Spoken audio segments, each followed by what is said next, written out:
అధ్యక్ష జరిగింది ప్రకృతి వైపరీత్యం మానవ తప్పిదాలు జరిగినాయి. ప్రభుత్వం వచ్చి మేము వచ్చి పెద్దగా రీఫ్యాక్టరీ చేస్తామంటున్నారు. ప్రజలు వచ్చి అక్కడ ఉన్న ప్రజలు మేము కంటితో చూసాం. అయినా మాది అథెంటికేట్ కాబట్టి ఎవరైతే ఎవరు విక్టిమ్స్ ఉన్నారో వాళ్ళకి ఏం జరిగిందో అవన్నీ కూడా సభ్య సమాజానికి అందరికీ తెలుసు అధ్యక్ష. అది పక్కన పెడితే ఇప్పుడు జగన్ గారు 1 కోటి రూపాయలు ఇచ్చారు. అది ఖర్చు పెట్టి నేనే ఆ 1 కోటి రూపాయలకి నేనే బాధ్యత అధ్యక్ష.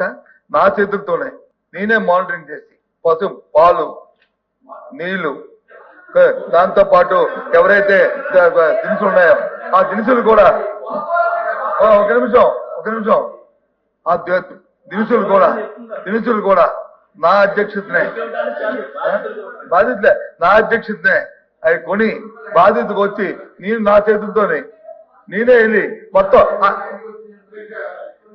అధ్యక్ష ఒక నిమిషం ఉండండి. నా తర్వాత మాట్లాడు మరి చేయిస్తావు కదా. సరే అంటే ఎవరికైనా లబ్ధి చేకూరలేదని దాని గురించి మాట్లాడతాను. అధ్యక్ష, బాధ్యత కలిగిన ఎవరైనా సరే జవాబుదారీ ఉన్న వ్యవస్థకి డొనేషన్ ఇవ్వాలి అధ్యక్ష. మేము కూరగాయలు ఇచ్చాం, పాలు ఇచ్చామంటే మీరు 100 కోట్లు అని చెప్పండి. అయితే 1 కోటి రూపాయలకి ఎందుకు? 1 కోటి రూపాయలు ఎందుకు? దానికి ఏమైనా లెక్కపత్రం ఉండదు అధ్యక్ష.